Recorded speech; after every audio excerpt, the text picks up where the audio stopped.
Hello, everybody. Today is Sunday, July 1st, and we're bringing you episode 110 at block height 530,063. And full billionaire mode. Full billionaire mode activated. That was not in Gee unison. Willikers! but okay. Gee Willikers, Bcash, man. That synchronization sucked. We didn't sense it. We had Bcash consensus on that one. Yeah, I don't think we really activated the full billionaire mode. Network partitioning, it all went down. Bitcoin dead.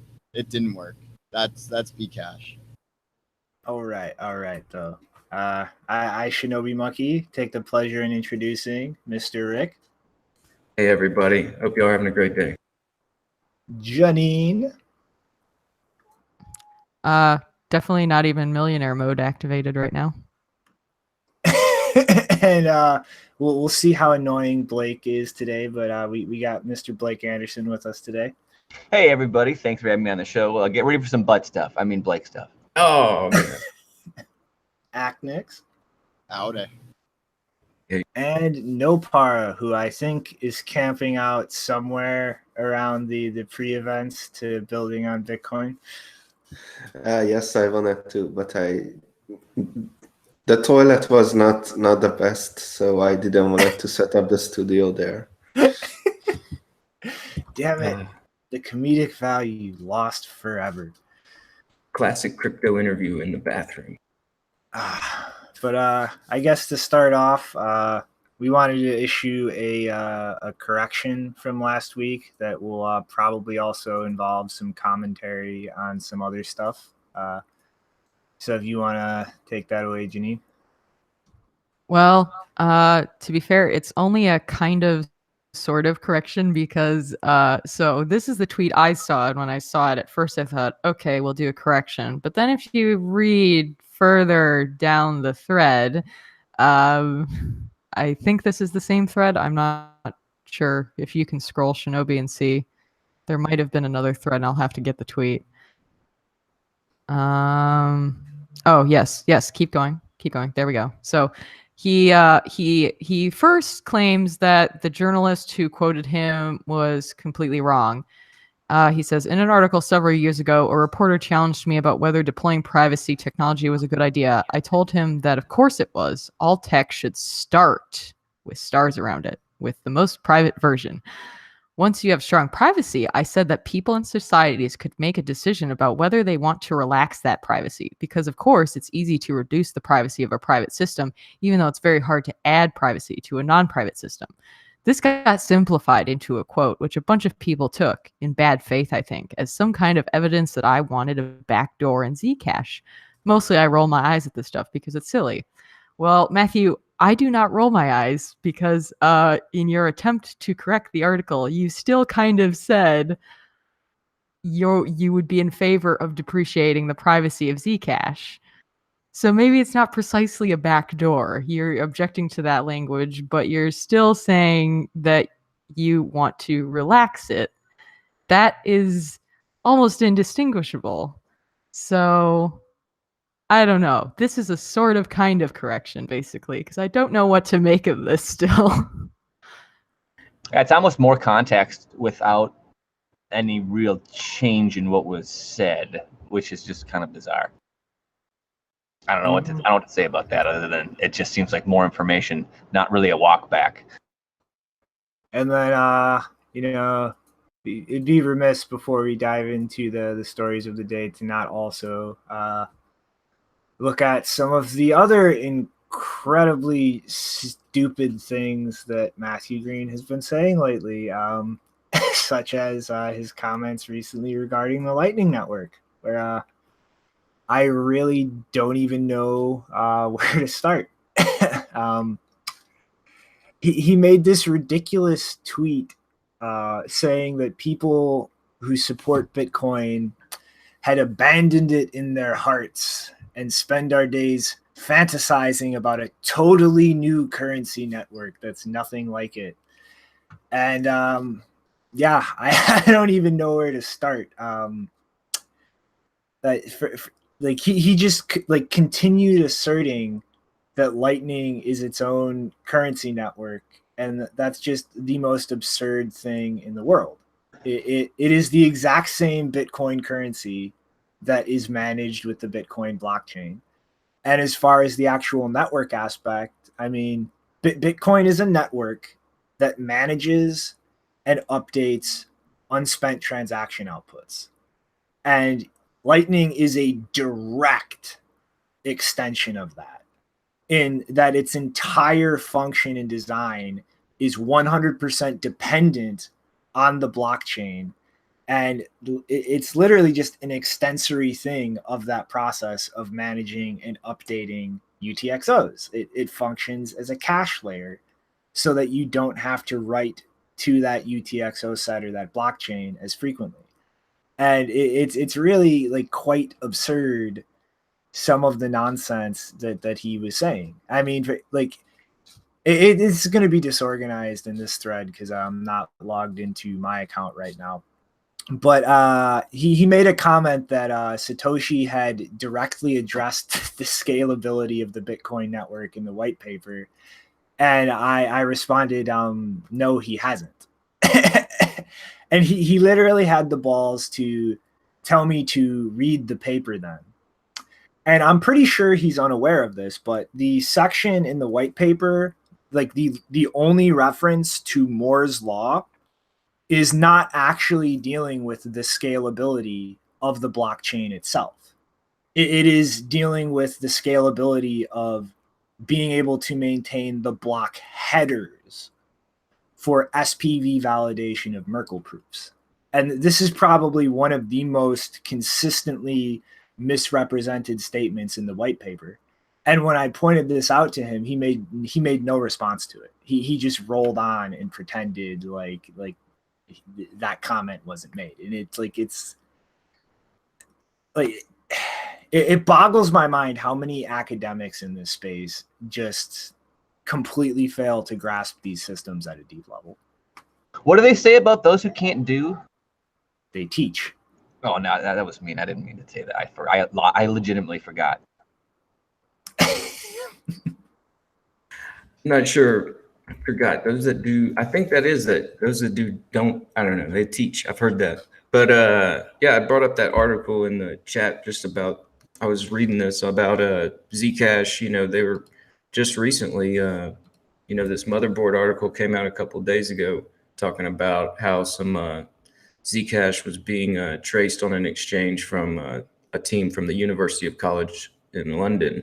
Some researchers there were able to track some of that crypto moving around. And yeah, I don't know, the whole Zcash thing, I didn't really trust it from the start. So the idea of there being a possible backdoor there, I kind of imagine that's there. Mm-hmm. And like, you know, with these comments on Lightning Network, the funniest thing in the world is Matthew Green developed, I think it's called Bolt, but it's literally the Lightning Network for Zcash. Like in his work for Zcash, he developed the Zcash version of Lightning Network as a scalability solution, and is now sitting here attempting to just completely misrepresent the Lightning Network on Bitcoin and claim that it's not functional or scalable and just might not work at all, despite the fact that he spent his time developing a completely analogous system for the Zcash network. Yeah, I mean, I don't think we even need to spend more time on this because I think I wasted like half a day just reading stuff and responding to him and the people who were like, yeah, he's right. Like, first of all, he doesn't even know that Bitcoin doesn't have a 1 megabyte block limit anymore with SegWit. Like, he doesn't know that. Like, I'm sorry, this is like several months of development that you're behind in, Matthew. So, you know, if you can't bother to catch up and if you're basically working on the same thing, but maligning the work of other developers just because they're working on a different coin than you, like, I don't want to waste any more time on trying to convince him because he, like, the funny thing is he did soften. I read his responses like, like a day or so after he made that initial tweet, and he definitely softened his responses. He wasn't saying that it was a totally separate network. He was being more nuanced, but he just doesn't seem to understand the architecture of it at all. And then the most hilarious thing was he, because he was tweeting so much and people were tweeting at him, he attracted the attention once again of IOTA. And so they were tweeting at him too. And it's like, oh, poor Matthew, you know, because there were a lot of Bitcoiners who were actually helping him with the fact that, you know, he was challenging IOTA and with their ridiculous claims about security and decentralization in the IOTA network. And now I feel like they don't really want to help him with that anymore because he's just maligned us as people who have completely abandoned the fundamental base layer in favor of a second layer that couldn't work without the base layer. So I'm just really confused. I don't really want to spend more time trying to convince him because I think, as Peter Todd said, he's mostly being disingenuous with this. Like, he knows better than this. And I only spend my time trying to educate people if they actually, you know, are genuinely ignorant and just don't know the correct information. Yeah, very well said. I think the disingenuous argument's true, and those who don't do something else for sure. Because I mean, like, it's challenging. I mean, like, Nopar, you've been working on the Wasabi wallet. The idea of like CT, it's challenging to get the privacy we want, but I guess it's it's a lot easier to fork Bitcoin and call it private and take a founder's reward, or, we saw that pie chart, how, it's distributed. I'm sure there's some money being made there. It's a lot easier to, get paid on that end of things. There is a lot of money working on altcoins.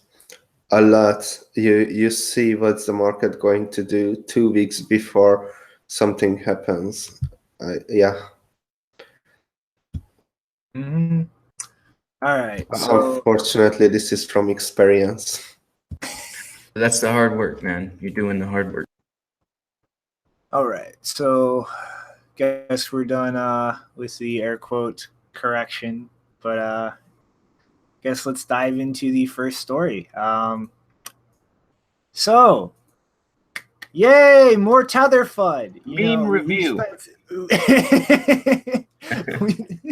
They've spent so much time just completely baselessly throwing around nonsense about the financial aspect of Tether that, hey, let's give a shot at fudding the technical aspect.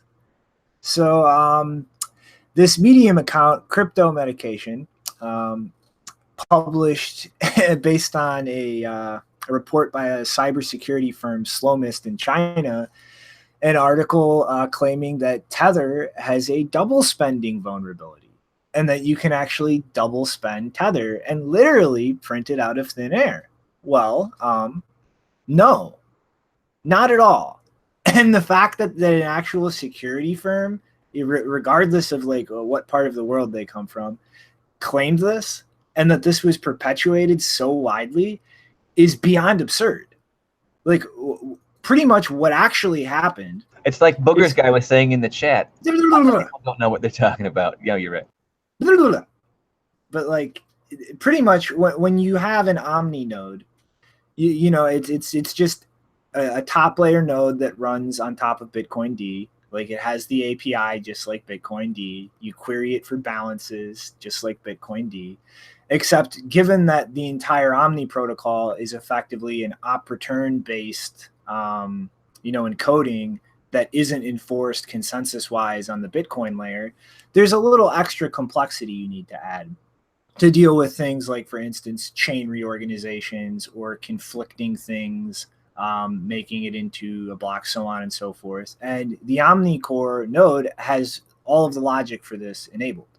And there is a flag when you query information about a transaction or an address balances and so on and so forth, that it will pretty much flag something as valid or invalid, depending on how the Omni rule or the Omni consensus rules kind of parse it out.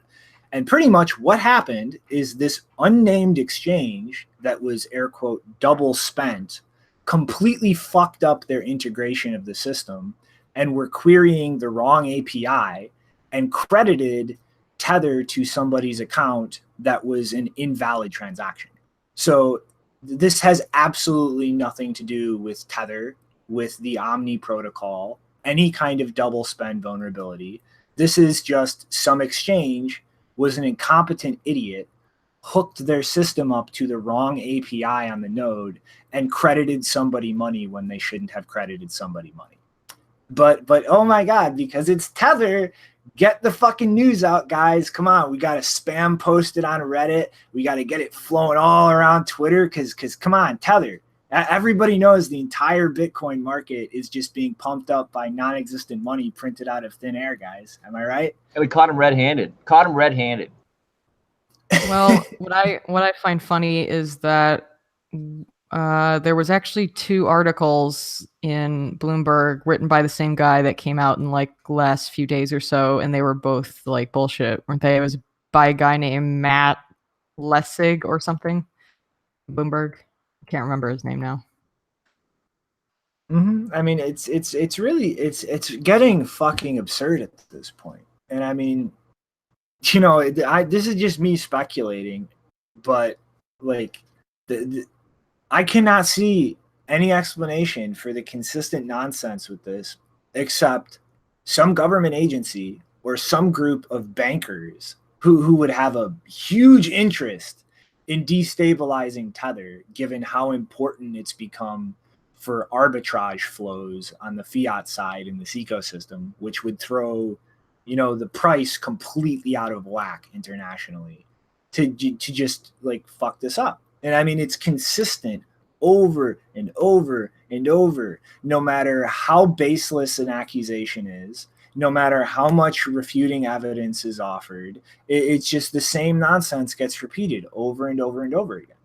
I mean, like that report like a while back that was published in Bloomberg, the academic report showing that Tether definitively is holding up the Bitcoin price. Like it was like a week or two, it was just being posted non-stop on our Bitcoin. Like, you know, they would like, there were many posts where it would somehow make it to the front page, despite like a huge skew in the opposite direction in terms of voting. And I mean, it's clearly like social media manipulation, persistently trying to keep that in front of people's eyes. And I mean, it's just so absurdly obvious. The news reporting is just abysmal sometimes. There's been so many different articles about, you know, this is a hack, and this hack means that so-and-so is unstable. And I always try to explain it to the layperson as, imagine if somebody left a briefcase full of cash in a taxi cab, and the cab went away. And then they were like, oh, that money was lost. The entire serialized index of minting plates for the US dollar has now been compromised. It's like, no. That's not what that means at all. And so having some cash lost and then saying, well, the mint is now compromised because we've lost the serialized index of what money is where, that does not follow. That's completely illogical. And it's just as illogical to say there was a problem with some person, business, or exchange. Such technology must be fundamentally compromised. And that's just such lazy journalism that has, risk of affecting markets and harming people, that I can't imagine somebody not knowing that they either don't know what they're talking about when they're writing it, or just completely being fine with manipulating people. Yeah, like, just the whole mainstream area of the crypto is like usually just garbage coming out of there. I mean, like you get like 1 out of 100 where it's like a good report or interview or something like that. And yeah, if it's got Tether in the title, then it's going to explode. And yeah, it's just, exchanges not really doing their due diligence and everything. And it's definitely something where we've seen, the media just go after people. And Tether is definitely somebody that they want to go after. And so they grab a security firm and, say like do a little bit of analysis on something and say there's a problem. And I guess, there's just so much wrapped up in it that, they just full on get the whole thing going to where they could develop a story and just get it out there. But luckily there's a lot of people pushing back in the space. Yeah, and one of those people pushing back is Peter Todd, and this frustrating journalist has the gall to respond like, must be nice to know everything and not need to ask questions. Okay, dude. you know that you're you're also the same guy who wrote an article like 24 hours ago that was saying that you found a new Satoshi. Like, where are your questions, buddy? Dude, somebody registered a URL that had Nakamoto in the name. He's clearly Satoshi. Quick, we got to my get this God. out to Prescott. Magic powers. Only Satoshi would know how to register a domain with his own name in it. But it's like, there's just such a clear like profit incentive as far as these journalists who just push out bullshit as long as it gets attention. There's a clear profit incentive in terms of a lot of legacy players to perpetuate this bullshit because it's in their best financial interest. And then really to like top it off, I mean, like when you really look at where both of those things like meet in terms of the incentives to perpetuate bullshit, it just becomes a giant reinforcing bullshit machine. And it's fucking absurd. Like, there are still people out there who think they just like don't understand how Tether works. Like they literally think that like if the price goes up of Tether, then Bitfinex or Tether just prints more Tether until the price comes down. Or that if the price drops, like the inverse, like it's absurd. And these people completely fail to understand. Like it's just you give them dollars, you get Tether, and if the price fluctuates on the market, they don't do anything. Like the people who sell Tether for less than $1 are idiots and getting less money because the people who have faith in that backing are just going to buy it up because they can turn around and go get the full dollar. Like when it goes above $1, people are going to dump the shit out of it until it gets back down to $1 because, hey, I can get more than $1 for this thing that's only worth $1. Like it is entirely kept in line by the free market. And it's just the lack of understanding of how it works on a fundamental level and the role that it plays in the ecosystem, it just astounds me.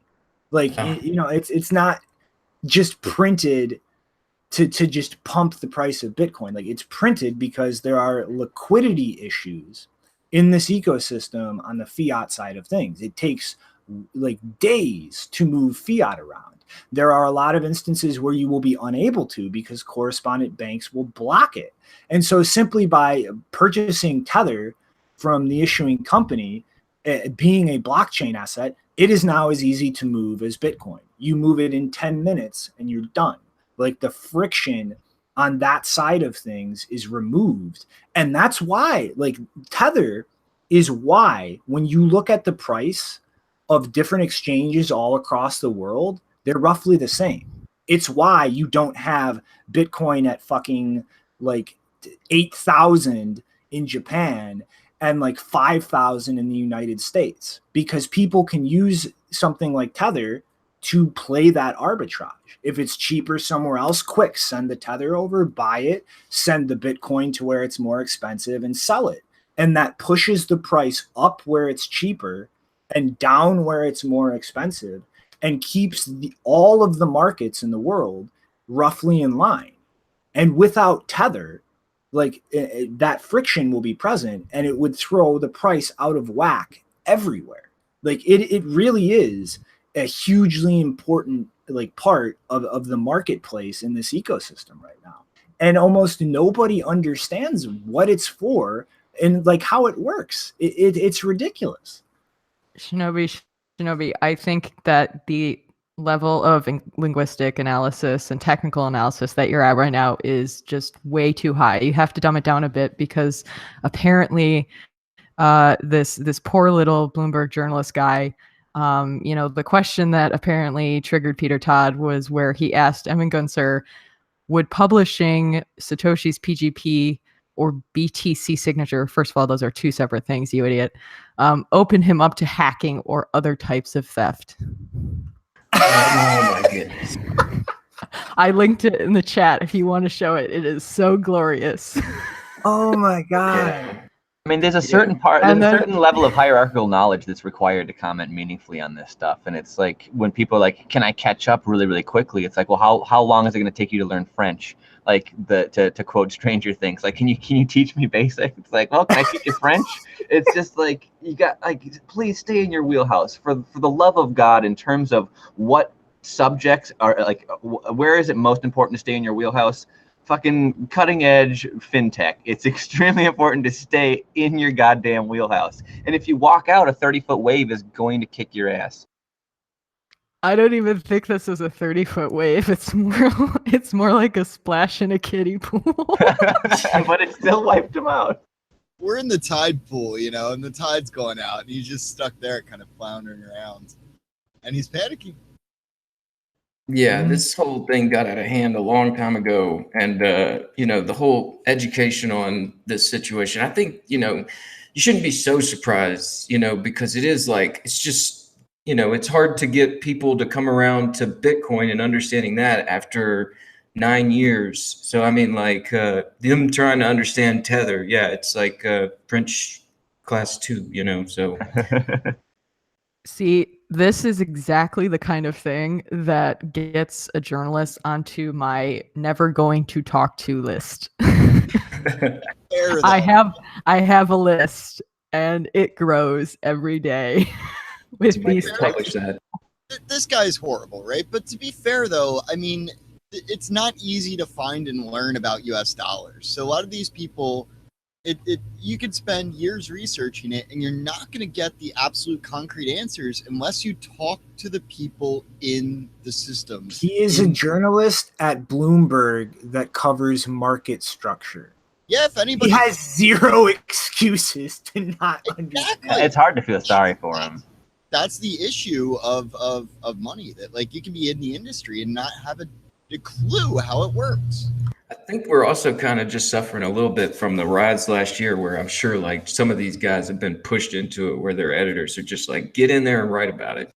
Yeah, that'd be a rough ticket because it's, I mean, there is a huge learning curve. There is a big hierarchy of understanding that you need to know. And a lot of people aren't set up to be able to understand the value proposition set forth by this type of thing, because not a lot of people are familiar with Austrian economics. And Austrian economics isn't even a real school of economics. It's a series of apodictic statements that you can make about reality that helps you put into context and into line what different actual economic statements are going to be and mean. So if you go through school and you never take Austrian economics and you have macro and micro econ, and they tell you a whole bunch of self-rationalizing bullshit, and then you could try to come out and, you know, learn about Bitcoin and true, you know, bottom-up building, you're going to have a bad time, because a lot of the stuff that's being suggested is valuable. You're like, well, I was told that's bad. I was told that's risky. We need to get a lot more velocity through the pipes, and that's not a good thing. And that's like trying to understand Bitcoin through that lens is all but literally impossible. So I mean, I feel for the guy, but at the same time, he's working for Bloomberg. He's not hurting. So I mean, I'm not gonna cry for him. Definitely some learning. Some learning. I don't have any positive feelings for journalists who take an attitude of ask questions later after you've already published a piece that will help scammers get more attention. Like, sorry, don't have any sympathy for you. Ask questions first, and then you avoid this. Yep. But you know, it's really just, it's fucking absurd. And I hope anybody who doesn't understand Tether already gets the gist of it after this. Although I'm going to hope that most of our viewers can wrap their head around and already had that grasp. But let's move along to something else ridiculous in this space, something even more absurd and more retarded that I hope after I break it down, Nopara and Blake, we can get some commentary from both of you. But this is, I think you meant to say subtarded. The most subtarded thing I have seen out of the entire Bcash ecosystem in its entire history. I give you BitDB. So this moron is creating a system where it's pretty much a MongoDB instance that just parses the Bitcoin Cash blockchain and pulls every op return indexed piece of data out of it that has the proper prefixes to mark different data formats. And in order to write to this database, you spam shit into the Bitcoin Cash blockchain with op return. There's like the entire MongoDB instance cannot be directly written to. You have to write to the Bitcoin Cash blockchain with op return. And because it's backed by Bitcoin as canonical storage, it comes with all the benefits of Bitcoin's decentralization. It's like, please, for the love of God, somebody fill these blocks up. Let's make a just spam operation, and then hopefully the blocks will get more full. For Christ's sake, we better fill them up. My bags, my bags, my bag. Where does I mean, those square wheels? They look very fashionable. I mean, it's so absurd. Like it's. I mean, my objection is that they should use a MySQL query instead of an NoSQL query, because NoSQL would never scale. You know, obviously. Hey, they're the experts at scaling. MySQL is How like dare you. MySQL is like totally trusted. You guys, like, come on, like, they're gonna throw everything in the Bitcoin Cash blockchain. Okay, this is retarded enough. Like, if you're putting all of the data in directly, it's not gonna work. Like, this will not scale in any universe, imaginary or real. Hey, it's designed to last the forever. It says right there, it's designed to last forever. And in the example that they used, as far as like going through the storage, the write, read, and query processes and so on, they're just committing to a link to an Imgur page. And if all you're doing is using this as a linkage to things stored in conventional databases, there is no point at all, because that database you're linking to is not censorship resistant, not guaranteed by anything. It could go poof one day, and then you've just eaten up space in the Bcash chain for absolutely no reason. But like the retardedness of writing everything to the Bcash blockchain with op return aside, now they have this MongoDB instance that is going to parse through all of this and index the unscalable mess of just random op return burpings, and so that you can access it. I don't know how censorship is. I just like quickly. I was like, okay, what image is that? I did it quick, and it's been removed.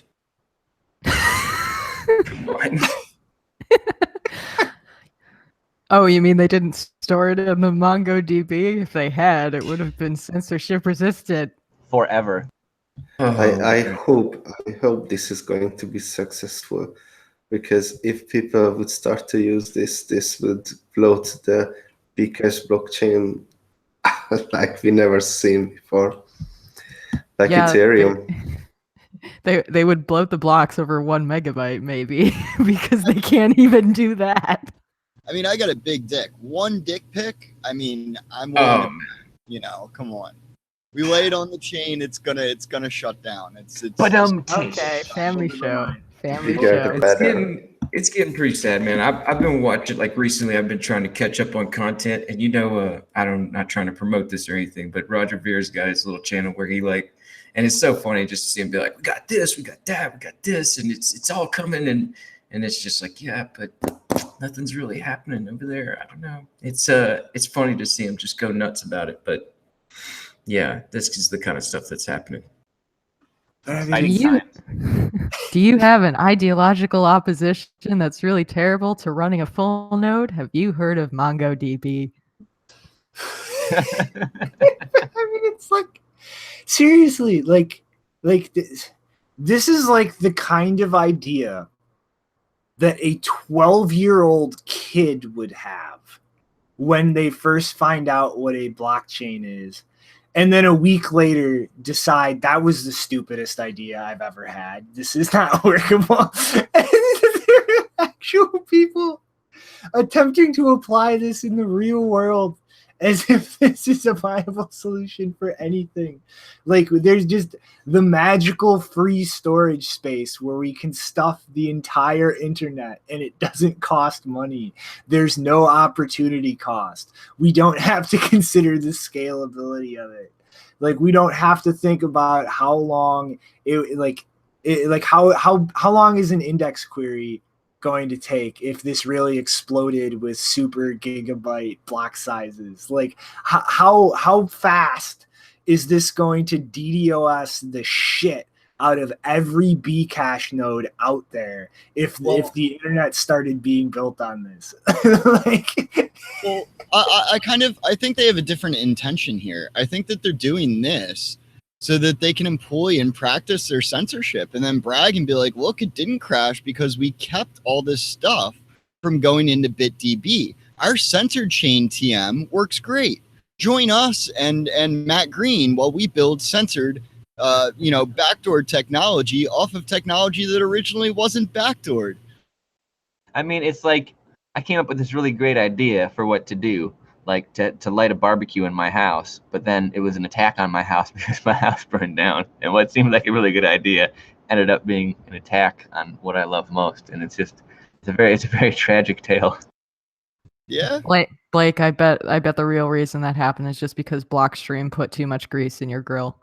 Exactly. Those, I swear to God, Adam Back was in my backyard. He was screwing around, doing all this wacky freewheeling stuff with, lightning or something like that. Lightning hit my house, and it's his fault. Like 100%. Like I saw him do it. So lightning set the grease on fire.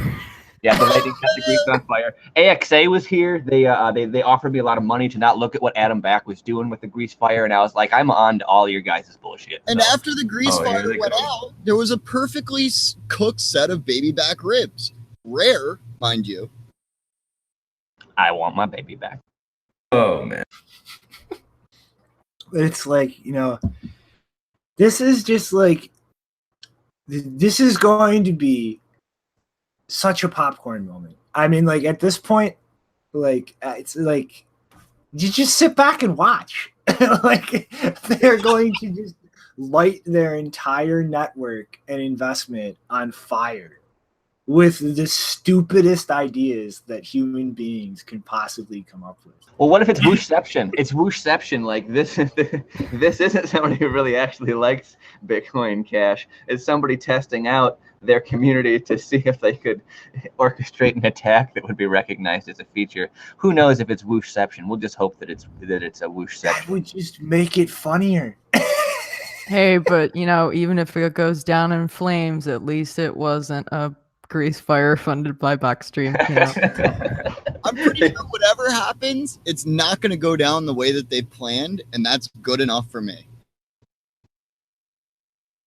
All right, though, we got the jabs in. We made the Bcash jokes, the Blockstream conspiracies. All my jabs are for Bitcoin Core. I don't have anybody give me a gift without looking the horse right in the mouth. Hardy har har har har. All right, story swap time. You ready for this, Janine? Yes, I am ready for this. All right, you're gonna have to help me with the screen shares as usual because you are too in depth. I am sick of your high bar of quality when you research things. You should just make a bunch of stuff up like the rest of us. Keep it up. Keep the investigation up. Okay, well the first couple paragraphs are for this article, so I'll let you know if you're on the wrong thing. So as many of you may have noticed, I have a bit of self-hatred for journalism, as you can see in this episode. And this week we had yet another example of why this hatred of mine is justified. There is a so-called analytical publication named DR. Or Dire, don't know how to pronounce it, but I think it might stand for the Dire State of Tech Journalism, which claims to provide, quote, concise coverage and analysis of significant developments within the global digital currency industry, with expert insight critical for informed decision-making within the constantly evolving global finance and regulatory environment. Before I go into why they failed in that mission here, I just wanted to point out that even though they have this goal of providing information that is critical for decision making, they simultaneously provide a disclaimer at the bottom of their website saying readers may not rely on such information in making decisions with monetary or financial effects. Just so we're absolutely clear on that. No financial effects intended. They published an article on June 25th titled Lightning Strikes, but Select Hubs Dominate Network Funds. And I haven't had time to analyze all of the claims they make in it. There are numerous ones. I sure bet they need correction. But there is one graph in particular that people noticed was particularly error prone for a number of reasons, which is the probability of successfully routing a payment between nodes. And the author writes that a current woo facing, Jihan woo, facing the Lightning Network is that it's not ideal for sending large payments. Like, no shit, guys, maybe this is just a speculation. I don't know. That's because most channels have a smaller average lower capacity because, surprise, it's a micropayment network. Just throwing that thought out there.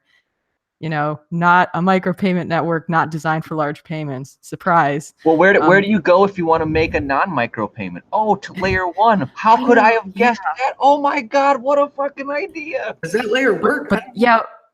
But then, Blake, layer 1 is not meant for micropayments. We clearly have a problem here. So you may also notice that under this graph, they provide a note and a source link. And the note says that the graph only takes into account the nodes that have enough funding to route the payment. And they have a condition where the channel funding must be more than 2 times the payment size. That's quite important because if the Lightning Network is a micropayments network that is composed mostly of small channels, you're not going to find many channels that are funded with like $800 of Bitcoin going by the largest amount that they have there in their graph. You're not going to see payments in the $400 range at all because, oh, that's right, Lightning currently has a limit of about $250, $260 in Satoshis because they don't want people to lose a ton of money in the beta stage, obviously. And the next interesting part is that the source, if you click on it, it goes to Reddit. If you click on the bottom of the post in that Reddit thread, then you actually find the original source of the data, which is a website that I think a number of us have seen before. That I don't have a problem with the website, but they explain that when they were using that data to create these graphs, they assumed that channels have infinite capacities, and they neglected to remove nodes from their analysis that don't even route payments because they only have a single channel open. So if you knew anything about the Lightning Network, if you only have one payment channel open, you can't really do the routing thing. So saying that routing fails for nodes that can't route, like, obviously. Unfortunately, now you can go to the Next Web article, Shinobi, which is now running a hard fork section, which focuses on cryptocurrency related news. And they ran with this thing and they published an article titled Lightning Network has 1% success rate with transactions larger than $300. No shit.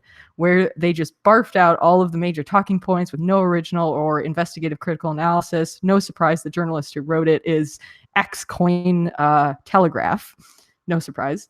I think the whole article should just be thrown out still, but at the very least, they did issue a lengthy update at the very bottom, which you can skip to, because they actually spoke with Lightning Labs about the claims. And so Lalu said, based on what I can find with respect to the methodology used to generate these metrics, the model itself is flawed and produces flawed metrics. Well, and among other things.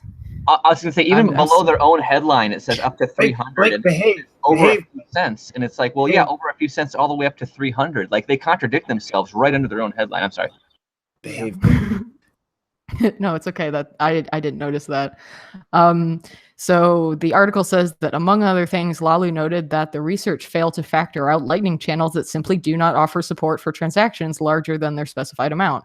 When one takes into account how Lightning Network works, this is akin to saying the probability of a room that fits 10 people will be able to fit 50 people. The probability of a room that fits 10 people being able to fit 50 people is 0%. Like, duh. Another issue in DR's or Dyer's methodology is that it assumes that the maximum transferable amount is $490. And Lalu pointed out that actually it's more around 260 or 4,200,000-ish Satoshis or 400,300-ish Satoshis at the time of writing. So by not removing channels which have a total capacity that's less than the target amount to be sent, the results of the model are greatly skewed. Obviously. Unfortunately, Dyer decided not to be gracious in responding to the corrections, and they published a response to Elizabeth Stark, her response, and they admitted no fault, that there was anything wrong with what they published, and they just repeated it over and over again. They also have this idea that because they rely on data, it's a data-driven analysis, which means that we're infallible, guys. If you use data, that means you can't get anything wrong. Clue. What I love about this, and you can scroll through some of the responses, they were just continuing to be rude to her and, not listening to her corrections at all.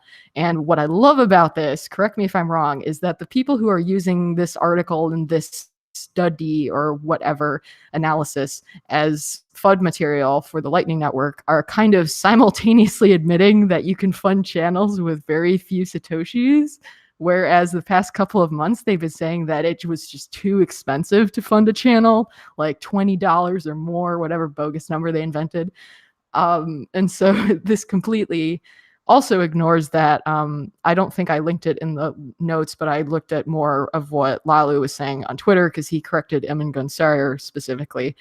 And he pointed out that this analysis completely doesn't anticipate multipath routing, which they have not added yet, but will add in the future, which will take advantage of aggregate channel funding or aggregate channel capacities as a payment gets routed across the network. So individual channel funding does not matter as much with that. So yeah, that's basically all I found on this, and basically a summary of all the major points. And yeah, it's just absolutely insane.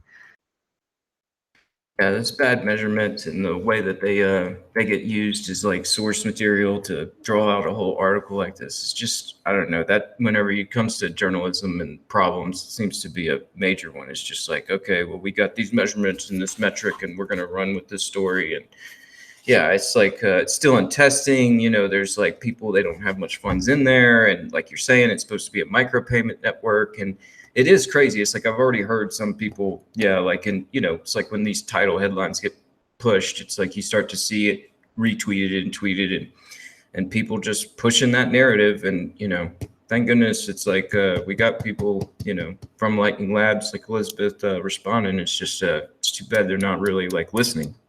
But I think Samson he's getting to the real heart of the matter. Why the fuck is the Lightning Network not doing my laundry for me? Like, why the fuck is nobody talking about this? Like this is outrageous. Shinobi, it's doing your money laundering. Oh.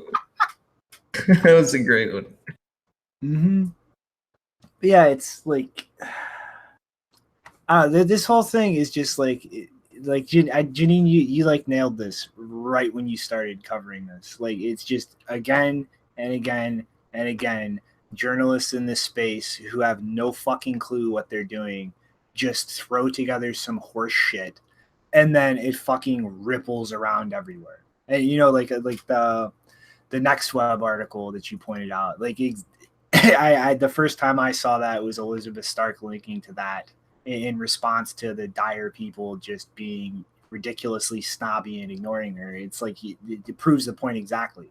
Like, you constructed a flawed model with flawed conclusions. Like, as far as like, it's an interesting data point to look at, but it does not function as a data point to really make conclusions about the network as a whole.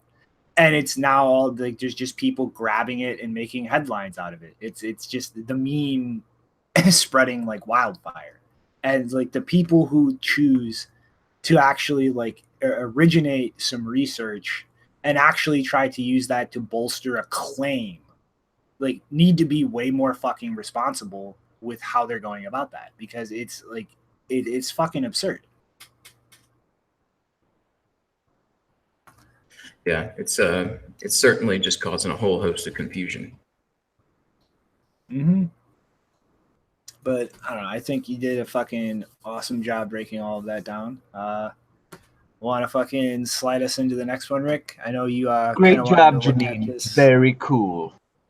Yeah, I always enjoy those. Yeah, it's really good. But yeah, let's go into this other one where we got a article from Patricia Stavio, and I wanted to just put some more eyes onto it because just came out and I read it and saw that not many people have really viewed it yet, and so yeah, it references this article on Afghanistan. If you just we'll go back to this if you want to click that one. We covered this back in April, and just like a quick rundown on what this was about. It was about how in Afghanistan there is the Safaris, the Serafis, and they use an ancient Huala money transfer, which has been operated for thousands of years there in the country, and it goes into detail about arriving in Afghanistan and the experience and how you could kind of get fleeced at the airport if you just trained your currency there. But if you know the area, you could go to this area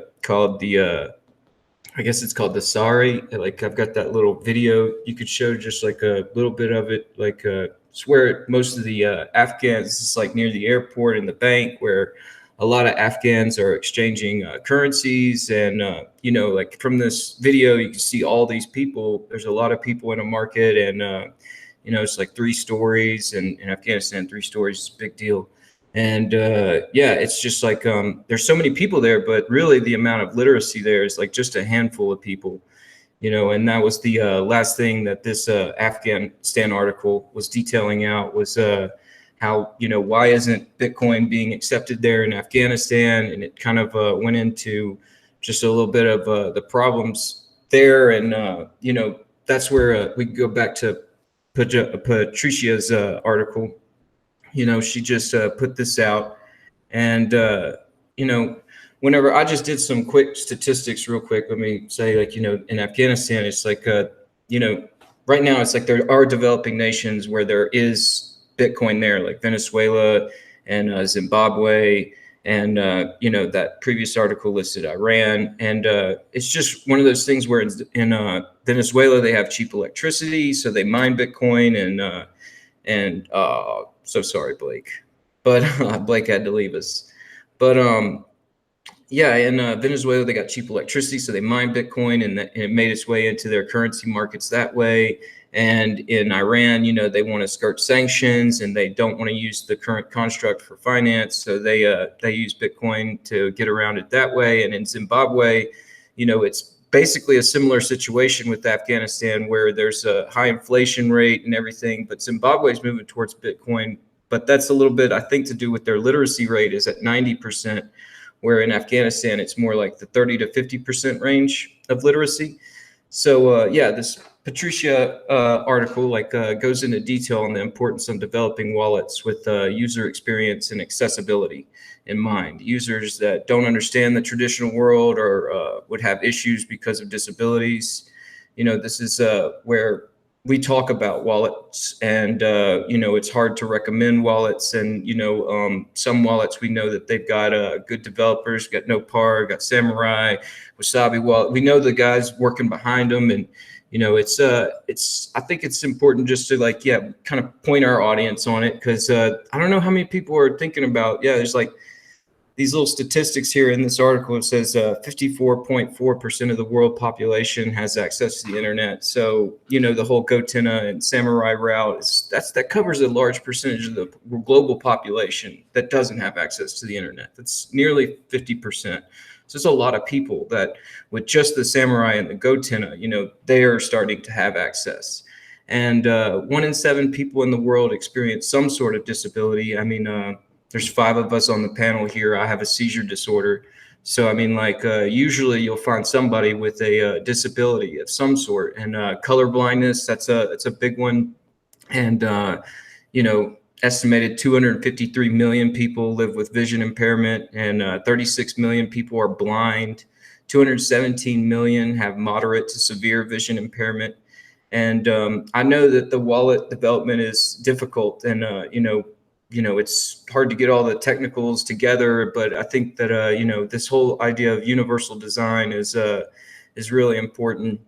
It's it's scary and upsetting experience if you make a Bitcoin transaction with the wrong address or set the wrong fee, and if you have these debilitating issues, it'd be a lot more stressful.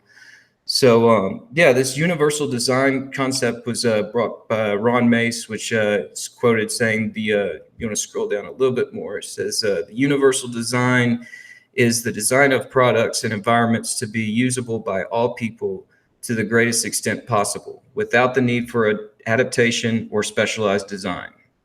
And it goes into these 6 different principles, which we could run through real quick about how you could achieve that. And the first principle is equitable use, which that means the design is useful and marketable to people with diverse abilities from beginner to expert. And the second principle is flexibility in use. The design accommodates a wide range of individuals, preferences and abilities, different needs for different users. The third principle is simple and intuitive use. The use of the design is easy to understand, regardless of the user's experience, knowledge, language skills, or current concentration level. It's visually easy to use. It removes unnecessary complexity.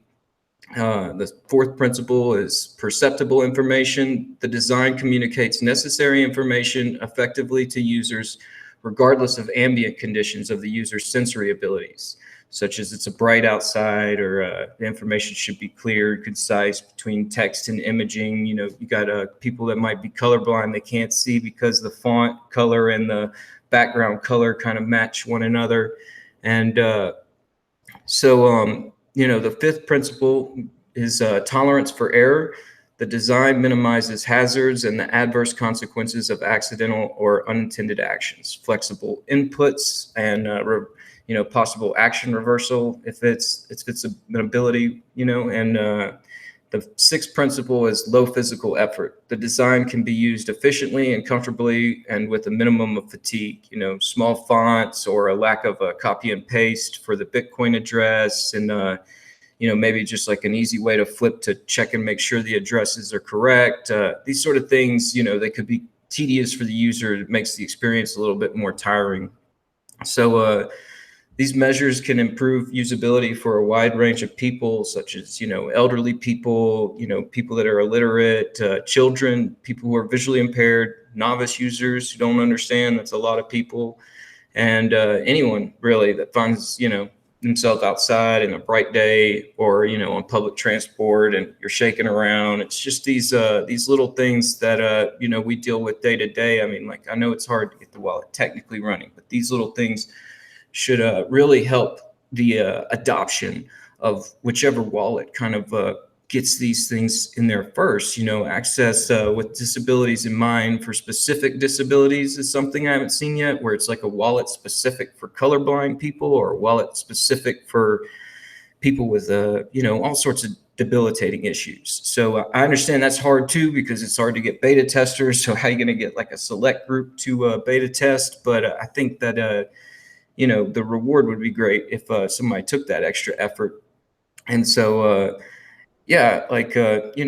I've had some apps where my seizure disorder has kind of acted up. It hasn't been a wallet, but I mean, there have been some apps where just the app itself kind of made me feel like a seizure was coming on, and I had to turn it off. And, just one of those things where I don't know how much real thought I thought about, how much thought I put into the blind and the colorblind and people that also have other debilitating issues, and how they have access to wallets. And, like we're showing there in Afghanistan, there's a lot of people there trading currencies, but, a lot of them are illiterate, and, but they can use a Forex, on their smartphone to see what the prices are. And so that's where it's I think we can really kind of revolutionize people adopting wallets if it's on these, under the construct of this is for you, even though you have this issue, you can still get through this. Because I know that there are good wallets out there, but they definitely come with some technical, you got to have a little bit of technical understanding of what you're doing there, and it is still a little nerve-wracking. So I just wanted to point more eyes at this. And, if you're a wallet developer, maybe just read through it and look at some of the images there and examples she provides, because it's a really good article. I just wanted to put this out there that today I was gonna do the digest from Chainhack, and I decided for various reasons to come home. But if I would have stayed, I met Patricia today. She was there. I could have literally just grabbed her and bring, hey, what do you think of this article you just wrote? Would it be fun? And the other guy who she co-authored this article with, Marco, he was there too. So missed opportunity. Oh man, yeah, but she definitely did a great job on it, and it's just one of those things where whenever I read it, I was just like, oh yeah, I mean, like, why haven't we really seen that much of this? But I mean, like, there's reasons, but now that the thought's out there and we kind of just keep thinking about it, we can maybe start to see some development for that. So she's going to speak at the Building Bitcoin conference in 2 days, and I'm pretty sure, I don't know, but maybe she's going to talk about this. So if you're interested, then watch that talk. Yeah, definitely gonna watch that. Maybe you can grab her for a couple of words too, or get another cypherpunk interview out there or something. I mean, what do you think, man? I mean, I know we've talked about wallets back and forth on here. So what do you think? I think this is like really great. I mean, like I know we covered Janine's article a little bit ago, specifically like dealing with illiterate people, but it's hard enough, and like most people like Nopara, you guys are working on like getting the actual features set out, but like these are definitely the kinds of things that need to like come after that in the long term. I mean, there are problems like Bitcoin.com's wallet doesn't encrypt the seed and things like that. Thinking about this kind of issues feels like a luxury, but definitely as wallets gets more developed and there will be not many features to implement yet, then we have to think about these things more and more. Definitely. It's one of those things where it's just like, we're just trying to get the bridge built. We can make it pretty once it's built, but it's definitely like we're getting the wallets together. So the more we just start thinking about these different situations, it's going to be better for everyone. Like especially the issue she brought up with like color blindness, like that's something I haven't even really considered before. And it's not like an insane amount of the population is colorblind, but it's not really like an insignificant fraction either. Like my father's actually colorblind. He can't tell like different shades of green apart and like things like that. You know what I mean?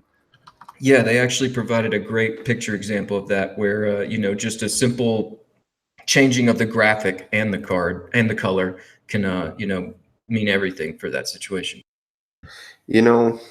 If I would be a Bitcoin wallet developer, I would first implement. I am. I would first implement. I would first think about languages, and I would first localize the wallet, and then think about color blindness.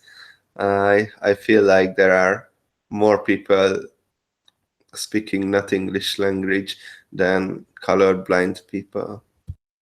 Yeah, even like really, I think if you could get just down to symbols and buttons to where like it all kind of works out, it would be perfect. I was thinking about that too. Maybe we could build a wallet that language agnostic. I'm not sure, but something like that might be possible to be figured out in the future. It would be real great to have a universal language wallet.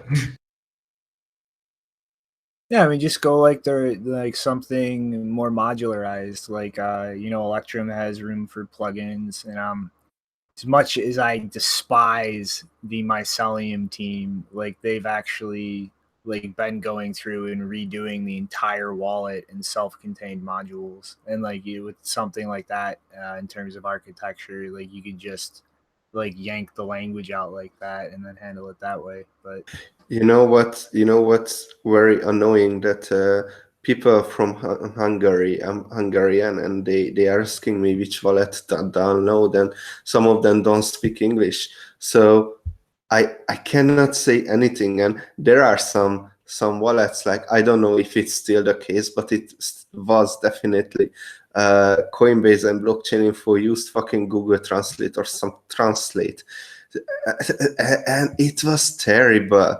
You know, you can't translate language. Google, you can't translate a wallet like that. They are going to click on the wrong button. You know, it's not a joke. It's crazy. So those are the best translations we get. We have the Bitcoin Core translation, which is pretty good actually, but you can't recommend someone to use Bitcoin Core when they can barely use computer, you know. So there is that. I mean, it's a lot of things for guys like you to think about, and guys like me to speculate wildly while putting in no actual effort to solve.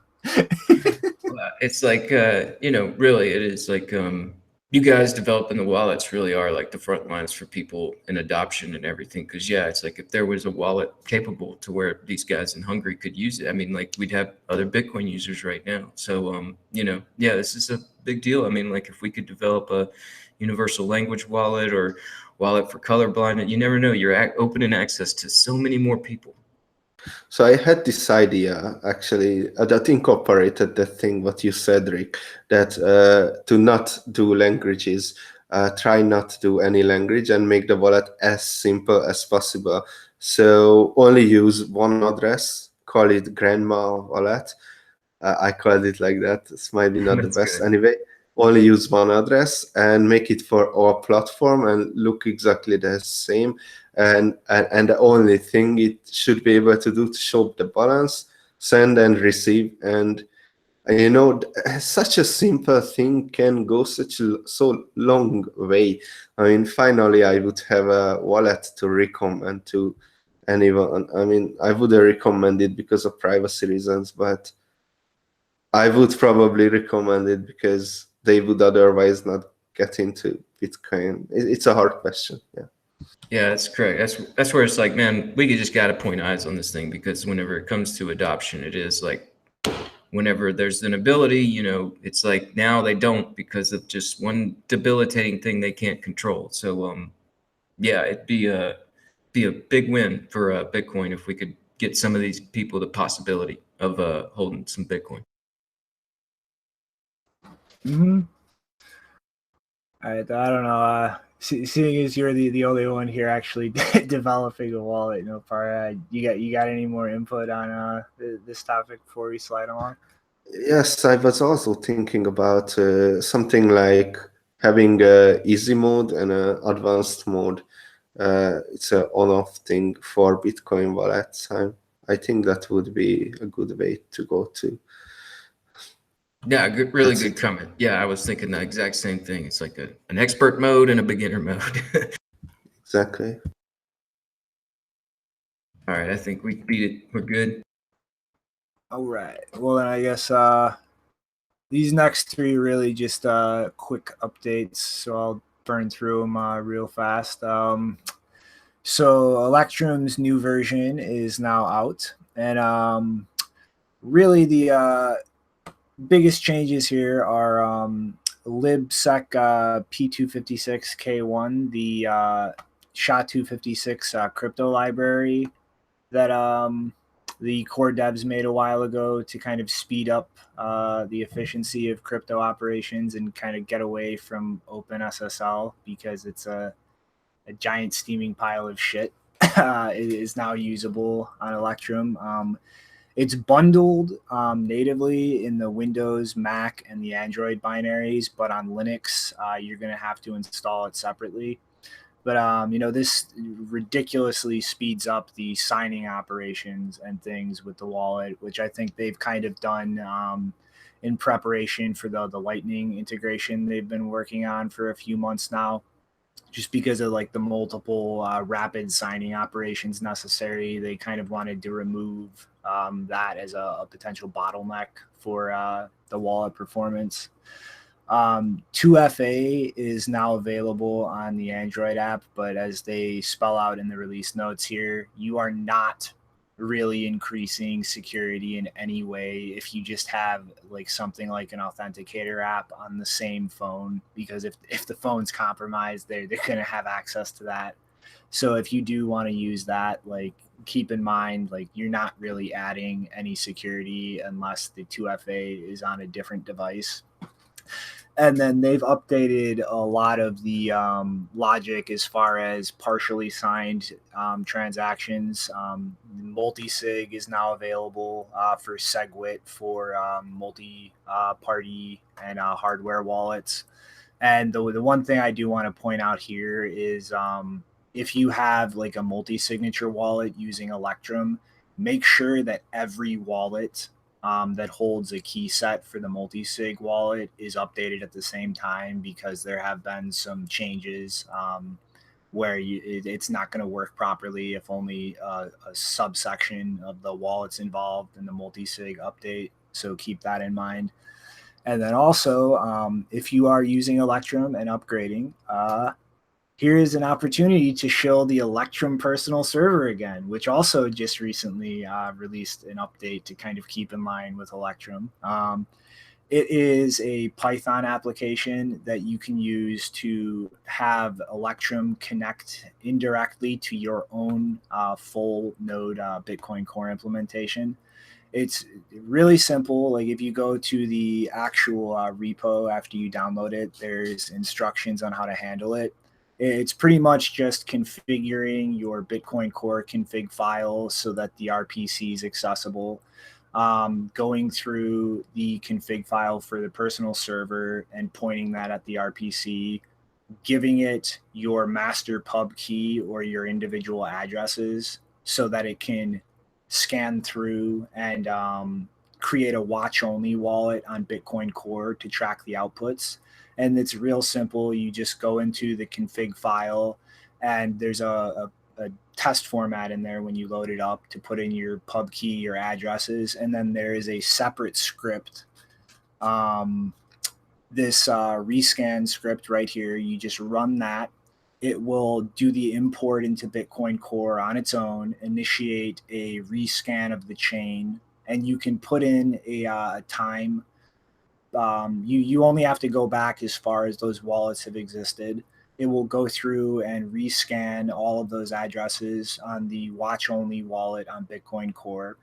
And then after that, you just set up the or run the server file here. It'll start the daemon, and then when you start Electrum, you point it at the local host. So that would be 127.0.0.1 as the server that it's trying to connect to. And it might be a good idea to like go through, and you can there's a command line option, I forget at the moment, although you should be able to find it in the documentation, to only connect to a single server in any circumstances, and you can plug in localhost. And then from that point, your Electrum wallet is not broadcasting your public keys. It's not broadcasting your addresses to anything but your own full node. All it's doing is connecting to Electrum servers and getting the chain headers to verify the proof of work.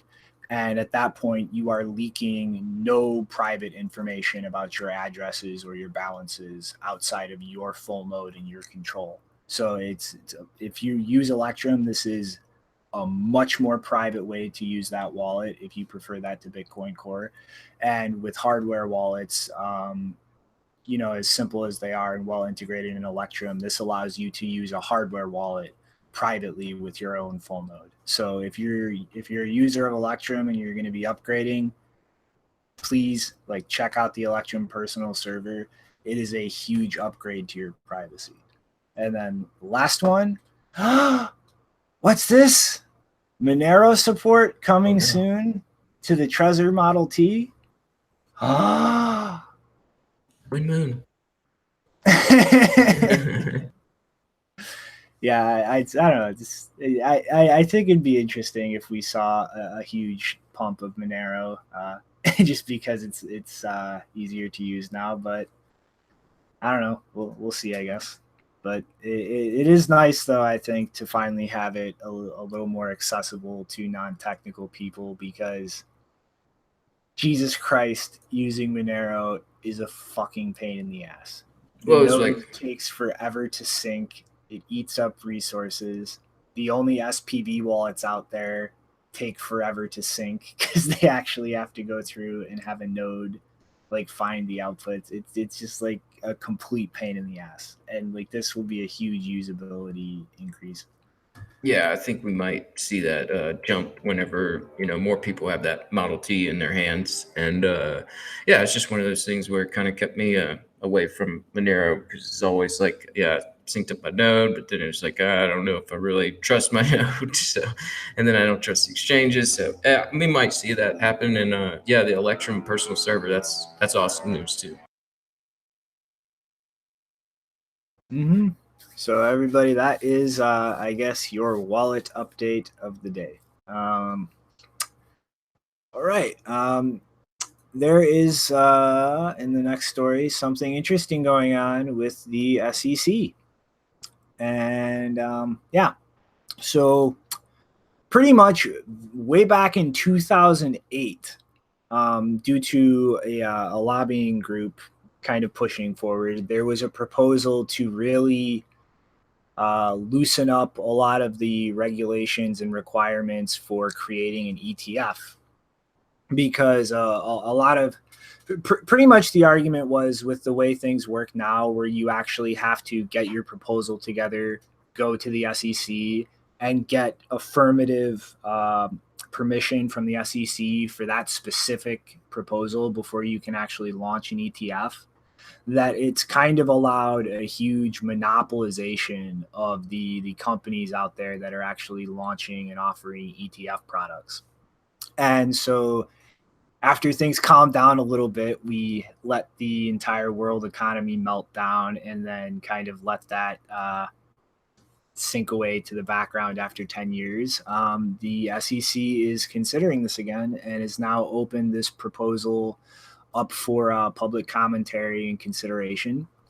And pretty much what this would allow is any like pretty much a vanilla ETF, so an ETF that is not using any kind of leverage or using leveraged products or futures products and so forth as the basis for the ETF, like something actually holding the asset itself, would be allowed to kind of just open up operations and not have to go ask the SEC for permission beforehand. Like they would still be subject to like all the regulations, like transparent reporting requirements. Like they would still have to give updates on their holdings, like outstanding shares, valuations, so on and so forth. But they would be able to just like start the product without having to go through this huge, ridiculous filing requirement and approval process that I'm sure we've all become familiar with, as ETF after ETF for Bitcoin has been shot down over the years. And I'm kind of interested how this is going to play out for the VanEck Bitcoin ETF proposal before the SEC right now, because this proposal specifically is something that just holds actual Bitcoins and has, I think, a minimum share of 25 Bitcoin, which was kind of done to appease worries the SEC has had about retail consumers kind of getting burned by just piling into an ETF for Bitcoin. You know, that's roughly around like $150,000 or so right now per share. So it's not exactly something your average Joe can just go buy a share in. But you know, if this kind of goes forward in a positive direction, and we actually see this rule approved and the regulations loosened, like this could potentially just completely change the game in terms of specific types of crypto related ETFs, because as long as they're using actual assets like Bitcoin or whatever cryptocurrency you're talking about and directly hold the actual asset as a backing for the ETF, instead of what some of the more recent proposals did to try to appease the SEC, which was they were going to use like futures contracts as the underlying asset. Like they would just be able to just start the ETF. Like there would be no more of this, like we have to put the filing together and go through SEC hearings, like get their approval. Like they can just do it. And this would be a huge game changer in terms of the liquidity in the legacy market having access to this ecosystem. And like this would really change everything in terms of that. Yeah, man. I mean, they really want access to it over there. I mean, like the ETF story is something that comes up every couple months, it feels like, because I mean, it just feels like an inevitability at this moment. Like it's going to happen. It's just they're getting all their ducks in a row. So yeah, I mean, like when that happens, we'll definitely see like a lot of people that have been itching to get in, but just feel like they don't have the proper vehicle to do it. I think whenever that ETF shows up, we'll start to see a lot more of that traditional onboarding, those guys that just right now just aren't comfortable. And like the thing personally that like I'm feeling really good about this, like looking at like the upside or the positive way this could go, is the one thing that's really worried me about ETF products and others like similar like on ramps for legacy investors in this space is the potential for that to really become a heavily monopolized like space, and like to in 10 years or something wind up with like 10-20% of all the outstanding bitcoins in circulation winding up in just like a handful of ETFs, and the kind of weight that would give them economically as nodes on the network. And if these regulation changes go forward and we see like a lot of the friction removed in creating an ETF, where like as long as you're not touching leveraged or like anything but the actual underlying asset, you can just kind of open your ETF. Like that would really ease a lot of my worries about that, because I see that like a lot less likely under those circumstances that the ETF space would really monopolize under a very concentrated amount that could have a disproportionate influence on the network as a whole in terms of consensus rules. Because like anybody really from like the financial world would be able to just go acquire some Bitcoin, start their ETF, and that's it. It wouldn't be like you have to know somebody or kind of the old boys network where only the select few are going to be allowed to start an ETF. And like that really has me feeling like pretty good about this situation, depending on like these rules actually being passed and these regulations being loosened. Yeah, man, like like I feel the same way. Like I mean, I know it's been a lot of like hoop jumping throughs for that situation, just to like feels like everybody's trying to be the first ETF. So yeah, if that opens the door to a lot more people, then that's definitely a change from the way things have been done in the past. And yeah, I mean, like I'm saying, I'm pretty sure it's an inevitability there. Like I mean, it just feels like it. There's always these stories coming up, and if they can loosen the regulations to where this can happen, I could see it happening relatively quick. Because it's like that's you really like that's like a big risk in this space. And I know I've been rambling about this for a while. It's like we need competition among economic entities that are actually going to attract liquidity, or we're going to have some serious problems in the space. And like I don't know, I've been repeating myself for a few minutes now, but I'm just glad to see a potential situation develop to really open up that competition with an ETF, because that is going to be a huge liquidity magnet if one ever actually opens. Yeah, I think we're getting it. I mean, it's like all these different indexes and exchanges and everything. I mean, it's like it feels like there's just more competition coming on board. So and it does feel like, I mean, like the whole Gemini situation with their ETF was all too too much in Gemini, right? So yeah, it I guess you know, it would be good to see like the SEC kind of set the conditions to create competition. Mm-hmm. So I don't know. Anybody want to toss their 2 cents in? Okay. All right, Janine, you want to field this next one? I think you did a little more reading into it. Yeah, so I've been following this Carpenter case since before it was heard in like November 2017 last year.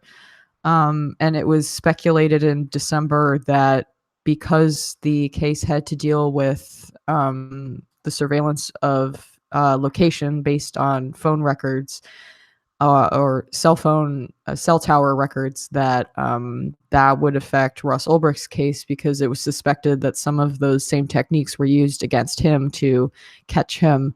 And so the case was heard in November, and the Supreme Court recently decided about a week ago that that they were going to require cops to get a warrant now to have access to cell phone location data, because they said it was the specific quote that I pulled out was that they argued that it was the equivalent of putting an ankle monitor on someone in terms of like how much identifying information and how, you know, entrapped people feel if they have to worry about that kind of thing.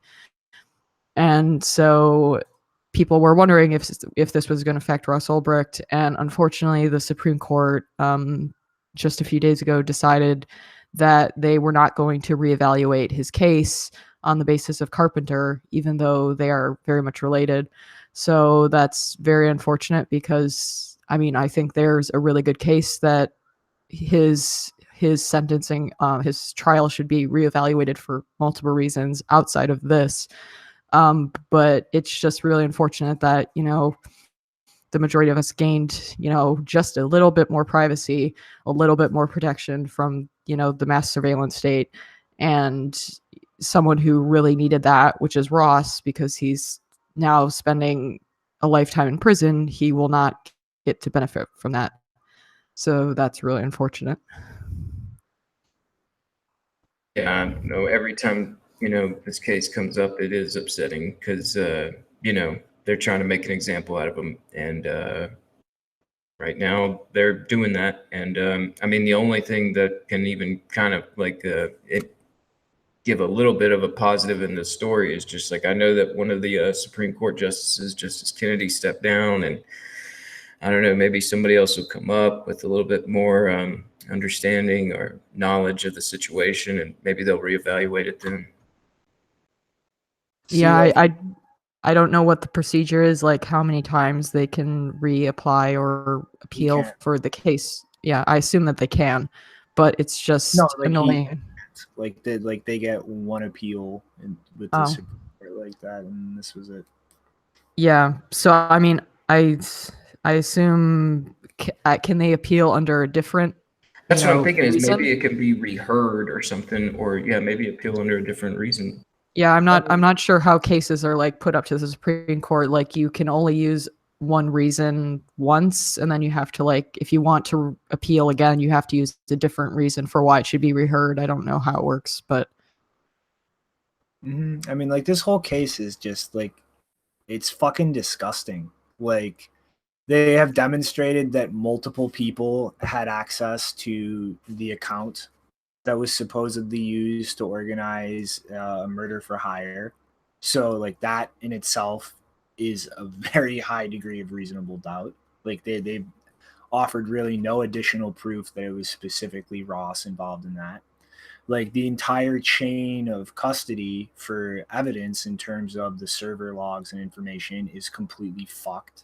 And we've shown that, like, you know, 2 people were involved in literally stealing money in the investigation.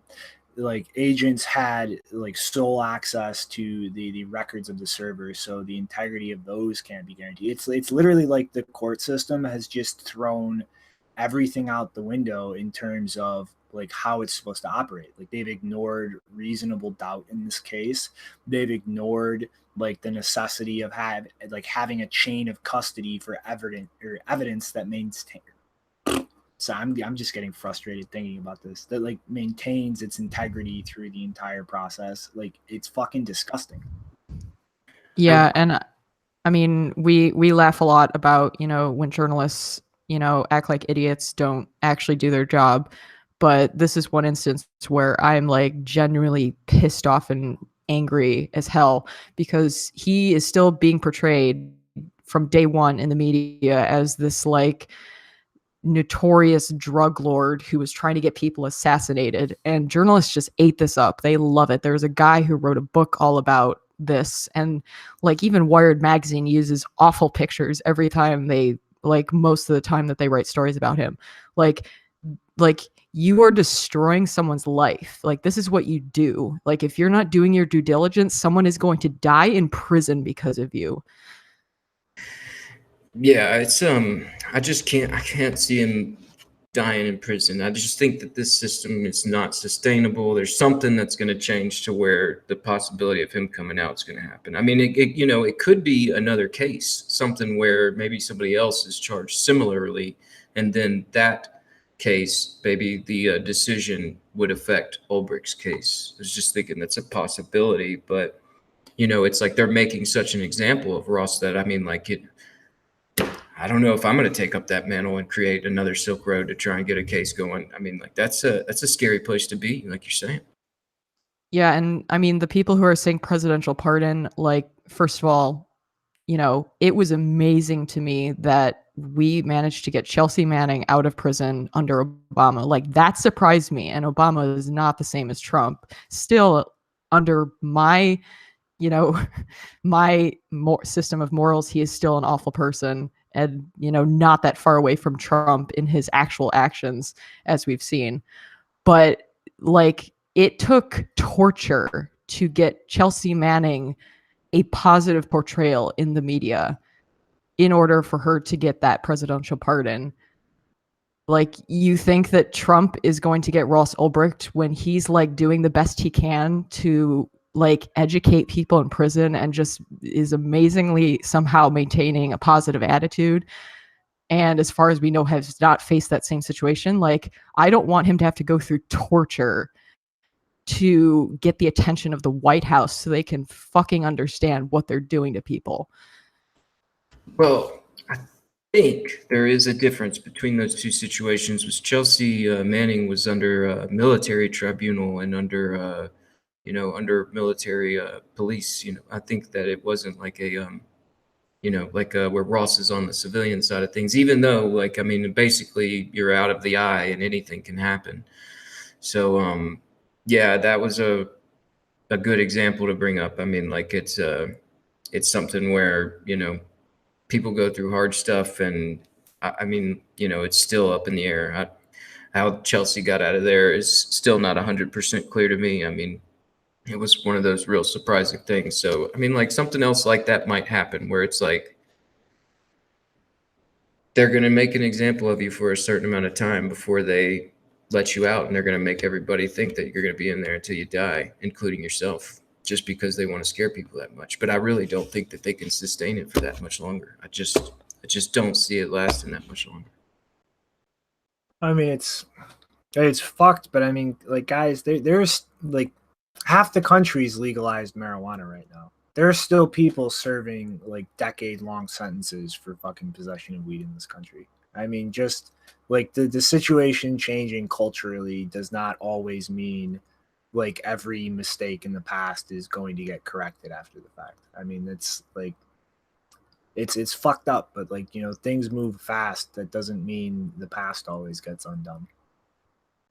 Yeah, but there is a lot less people in the space like Ross. There's like such a huge amount of people that are in prisons for cannabis, where if they released all those people, it would be a big strain on the private prison industry. And it's a situation where there's a lot less people. I want to hold out hope because like I was saying, I mean, it's just it's not sustainable. I think a day of accountability will come, and maybe those guys that are in there for cannabis will come out, and private prisons will stop being a thing where they make profits off of people in prison. I mean, it's one of those things where this is why I'm in Bitcoin and doing what I'm doing. I've already fell off the deep end saying like, oh, it's all over, it's done. Like it can't be. There's still a possibility. Well, and so one thing I also want to point out is that Catherine Hahn, who was the prosecutor not of Ross Ulbricht, but of the federal agents who, we've discussed that case before, they committed their own crimes in the course of the investigation. She prosecuted them, but she made absolutely no effort to use her knowledge of that case and her influence as a federal prosecutor to then argue, hey, these were corrupt people involved in investigation of another person. We should probably reevaluate his case on that basis. She made no effort whatsoever. Instead, she is sitting in a comfortable chair in a hedge fund and Coinbase and all of that shit. And that's why I will never use either of them. And I hope that they all fail. Like, that's probably the biggest reason I am looking forward to Coinbase's downfall, because they now, not only have they had instances where they have blocked donations to Ross Ulbricht's legal fund, but they now directly employ people who did absolutely nothing to help his case, which I expected nothing less of them. But if they fail, I will be very pleased. Deep breath. Yeah, it's stressful. I don't know. It's a fucking shit situation. I just feel bad for his fucking mom and the rest of his family. But I don't know. You guys want to fucking move along? This is honestly kind of depressing and agitating. Yeah, let's see what else is happening. All right, well, something going on in the world, legally speaking, it's a little less shitty. So there was recently a lawsuit in China, and the deciding factor in the ruling was time-stamped information in the Factom and the Bitcoin blockchain. So pretty much this was a dispute over IP and copyright on a website, and the defendant was able to use Factom and Bitcoin to prove that this was actually original content generated by themselves, and this was recognized by the court in the ruling. So this is, I mean, it's it's something a little more positive in terms of legal situations around the world regarding stuff in this ecosystem, because it's really the bar of proof that something like this offers is just undeniable in terms of its attestation that something occurred at a point in time. And I mean, this is especially when you're looking at claims to intellectual property or copyright, which involve proving there is no prior art, in the instance of whatever you're attempting to put forward. This is a ridiculously cheap, ridiculously high guarantee that this is when this idea occurred to me or was documented by me. And regardless of anybody else going through a more legally recognized registration process with some kind of whatever it is you're developing, whether it's a patent for a new technology or an idea for some comic character, to be able to argue no, this existed in prior art. And I don't know, it's something good to kind of balance out the shit going on in the legal world. But poop, no para.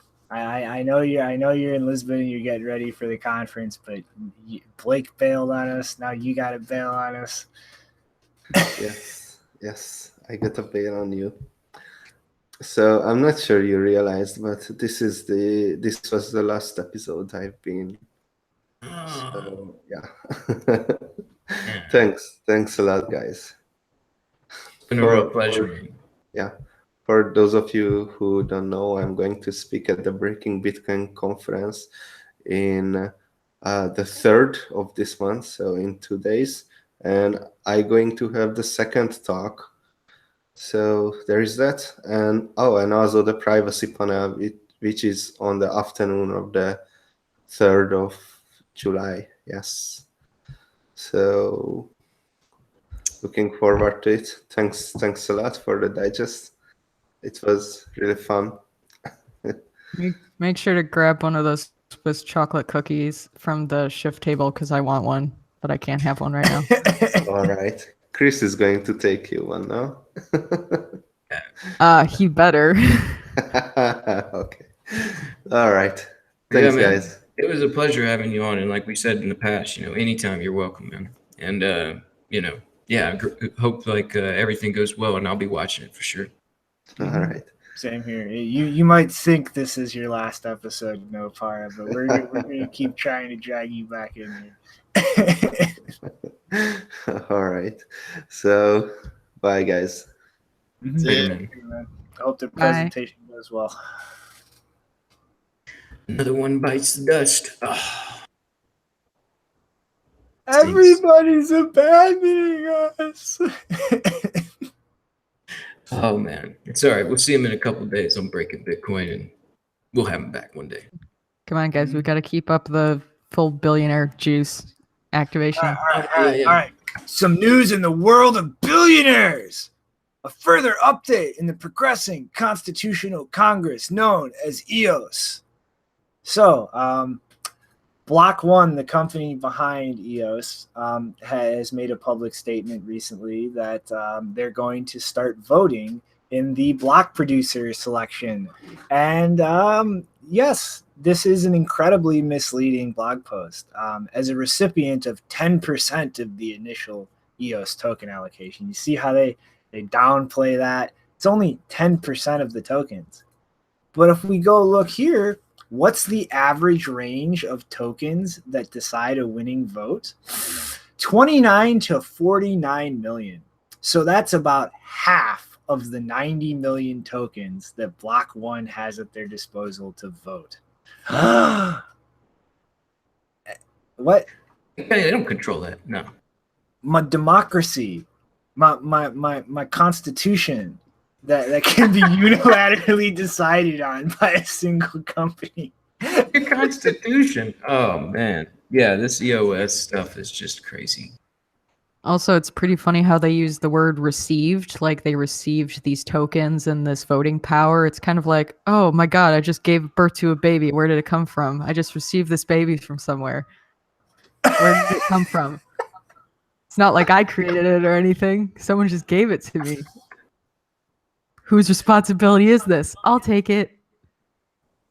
Mm-hmm. Yeah. It's like, it's going to be so hilarious to watch them just like wipe people out of the block producer list because they pissed them off or they don't show up to a meeting on time, and just like slowly rotate to the point where it's just like all the block producers have been selected by Block One. And then they transition to setting up a formal board or some kind of structure to go over and decide whether a proposal for blocking addresses is officially approved. I mean, I don't know how to say it any other way, but I mean, EOS has a delicate constitution. Oh man.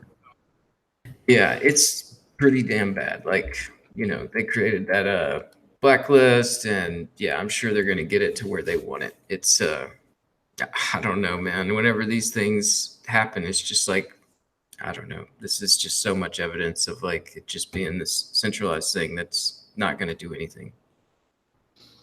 Mm-hmm. I'm not sure if everybody noticed it, but a little while back, Antpool actually made a big deal about putting their name in the ring to be an EOS block producer. So I would like to see, how that goes, given the fact that Block One is going to start flexing their muscles in terms of voting. And really, I'll just say that I'm suspicious about the fact that the latest Chinese cryptocurrency ranking has put EOS on number one, the completely air quote decentralized fucking proof of stake system where unless a shitload more people start voting on block producers, has a single company in charge of who is able to produce a block, and a precedent right out of the gate of blacklisting and freezing addresses.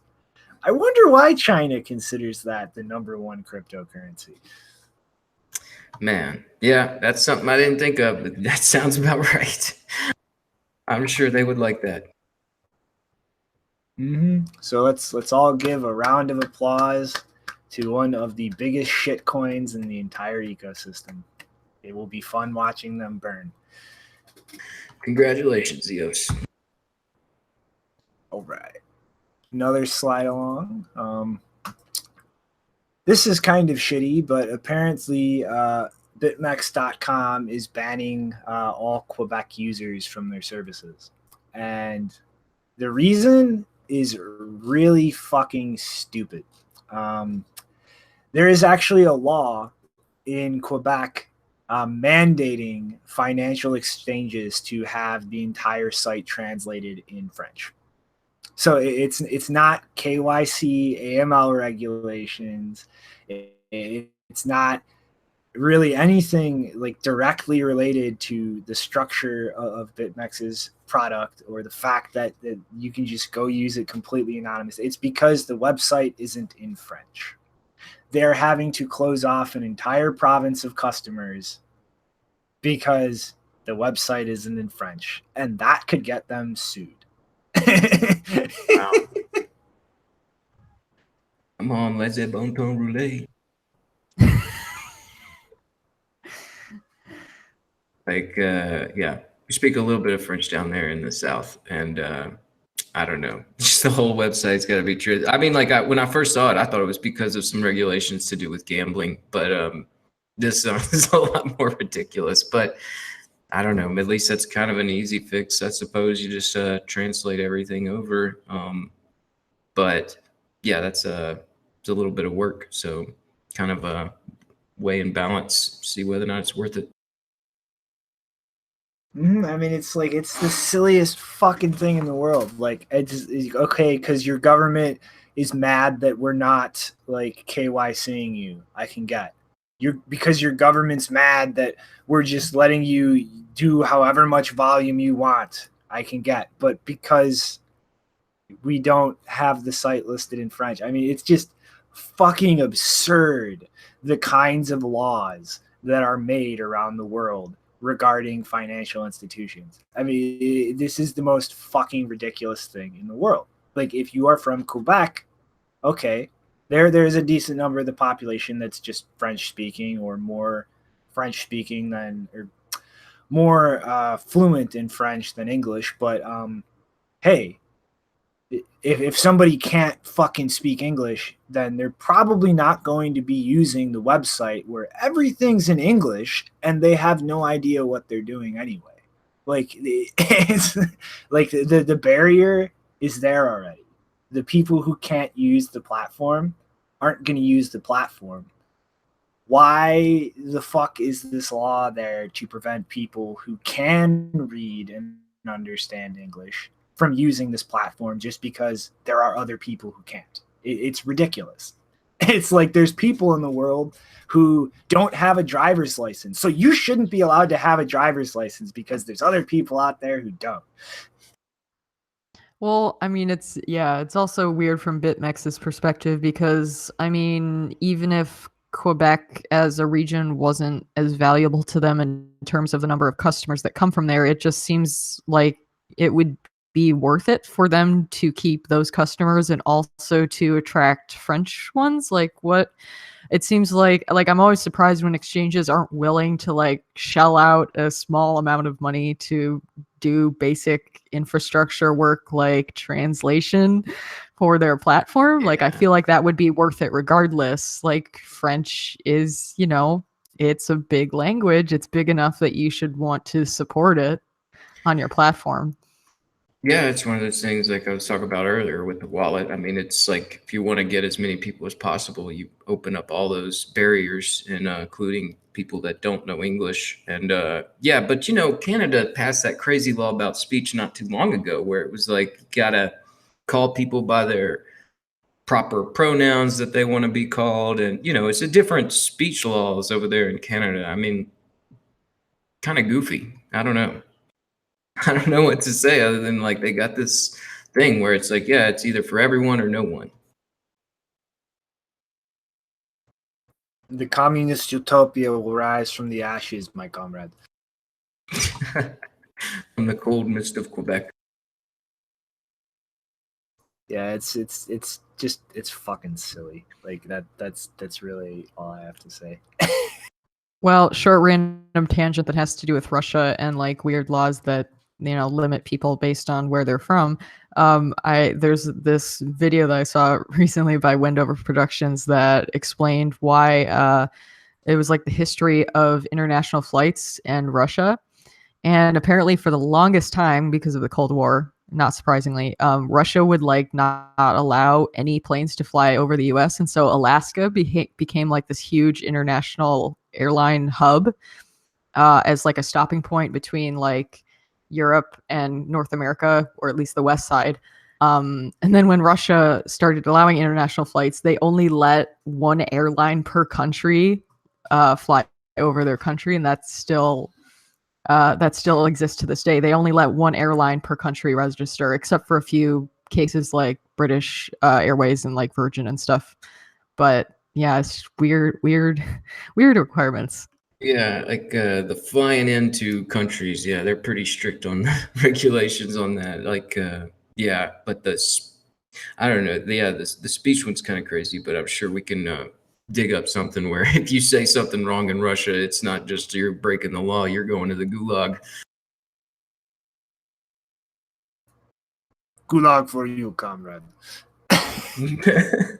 Suclebet! All right. What's going on at Bithumb?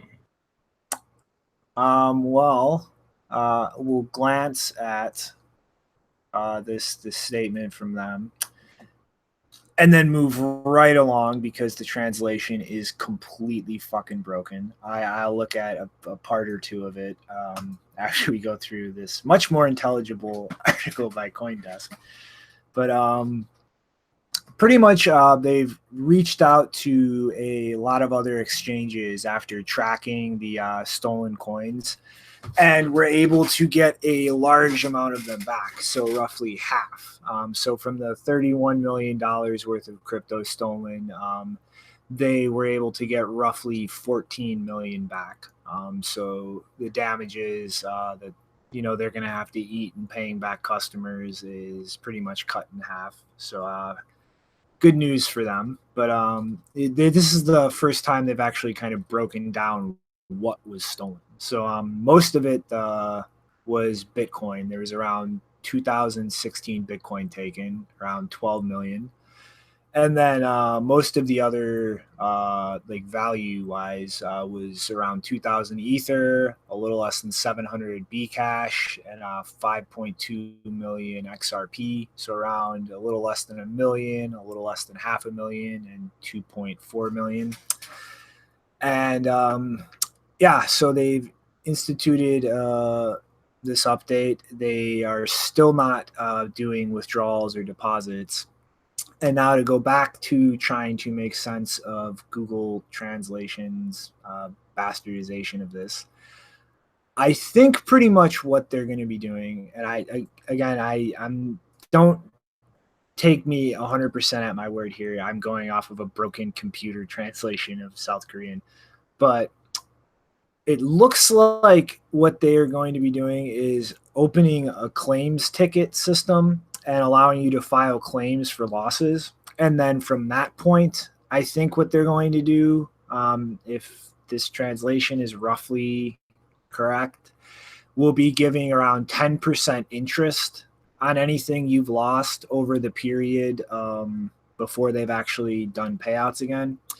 And then in terms of like how they're actually going to pay people back, they're just going to give an equivalent value in a cryptocurrency that has not been decided yet, at some point later in the future. And this is really kind of fucking shady in my opinion, because like when you really look at like the dynamics of how this is going to play out, and I think this is a part of why they're offering to pay extra interest on term or on top of like the actual lost value, is whatever cryptocurrency they pick to kind of pay people back in. No, like everybody's not getting that value back. Like whatever currency they pick, unless it is a highly liquid currency, like, you know, Bitcoin or Ethereum or something like that, is going to get dumped to shit. Like if they try to pick like a much smaller value, like smaller volume cryptocurrency to pay people back, everybody is going to be dumping that the minute they get it. Like whether it's for a higher value crypto like Bitcoin or Ethereum or whatever it is, or fiat, like their concern is likely just going to be getting their value back and not leaving it in whatever random currency they get it back in if it's not a top tier crypto. And like that's just going to dump the shit out of it.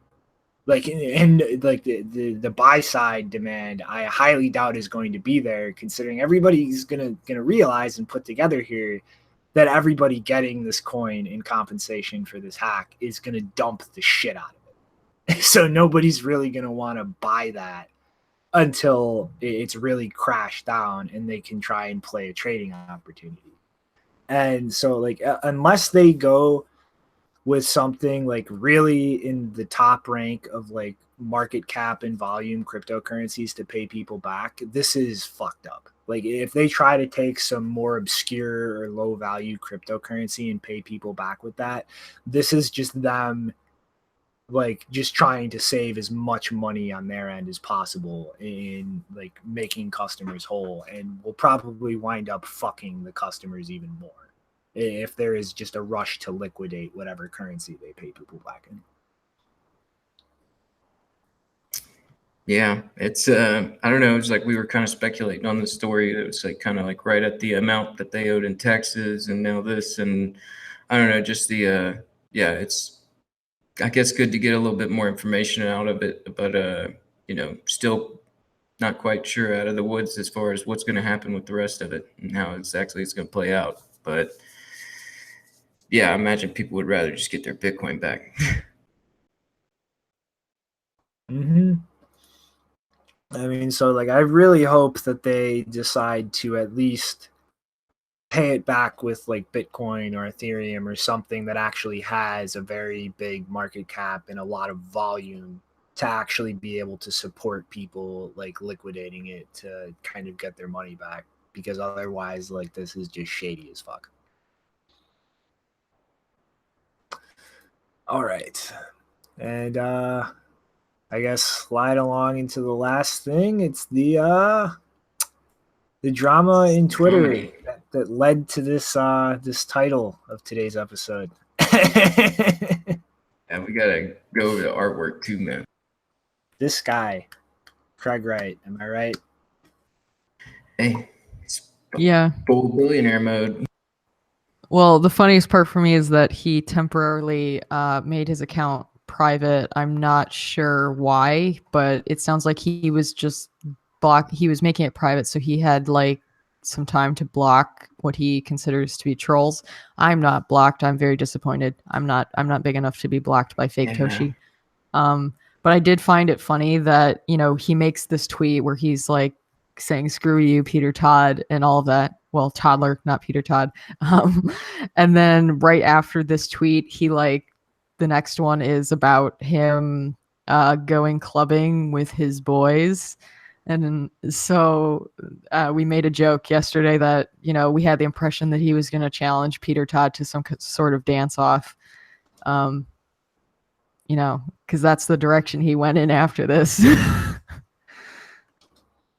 Wow, does he really tweet this much? I thought the clubbing tweet would be like right at the top. I was surprised. He tweets a lot. I'm just too good at getting blocked by people. I mean, man, I was really surprised this morning whenever I clicked the tweets and it was available all of a sudden. So yeah, I guess he was just doing some house cleaning or something.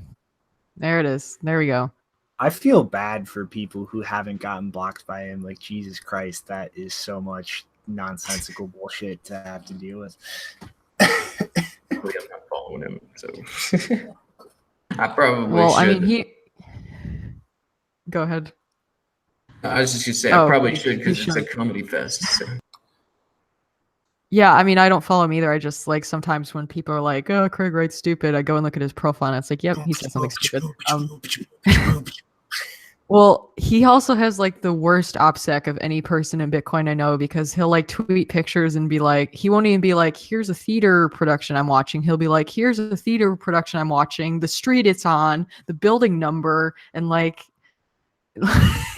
You know, as a self-described billionaire, he needs to be more careful with like where he advertises his location.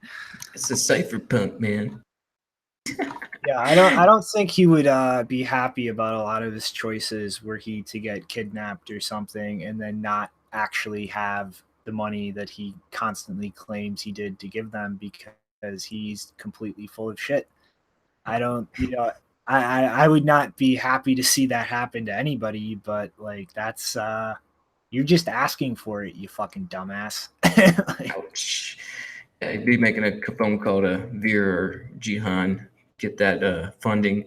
But yeah, like just to keep going on this like full billionaire Toshi, like the artwork today, man.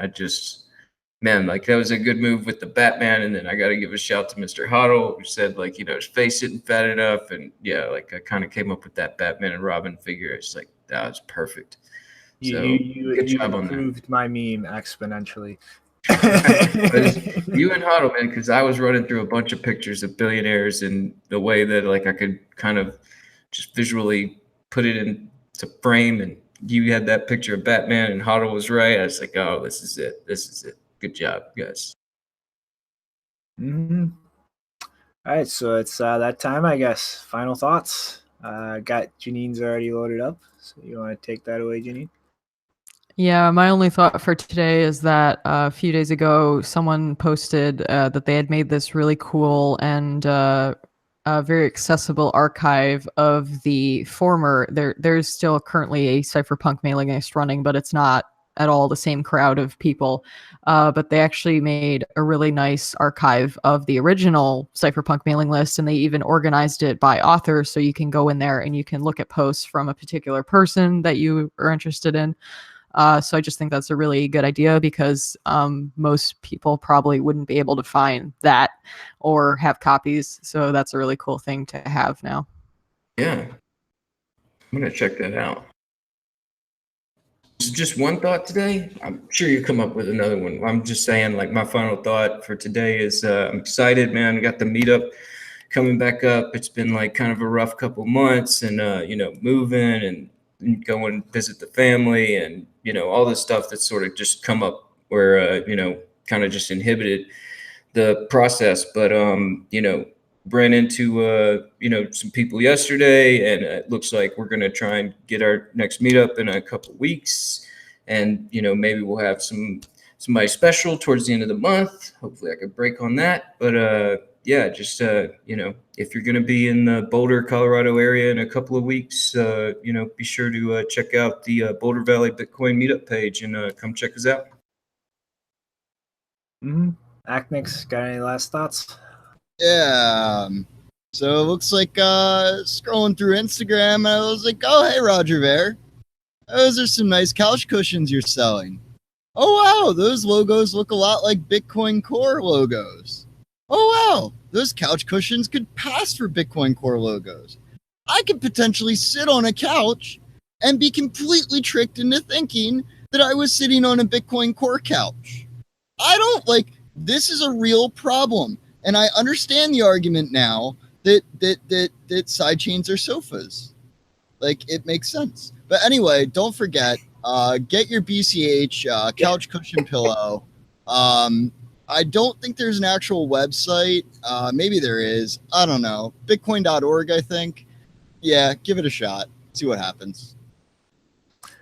All right, and I guess my final thought, I'm going to express my severe agitation at Cold Card and Rodolfo that I do not have my Cold Card in my hand, but I know why, guys. I have some sneak peek information from inside of CoinKite. I Oh, know you do? exactly why. I know exactly why the cold card is taking so long, because they're working on their next generation product already, the CoinKite Brain Wallet. It's gonna be real nice, guys. Just gotta wait a few. Oh, years. Can I just cancel my cold card and get that? Like, how much longer do I have to wait for this? All right, but that's my thought for the day. It was empty in my head, so I decided to troll CoinKite instead. This image makes me cringe a bit. a little bit, yeah. It's coming. All right, so on that note, guys, it's been a blast today. We will see you all on Wednesday. Toodaloo. Later, everyone. Full billionaire mode deactivate.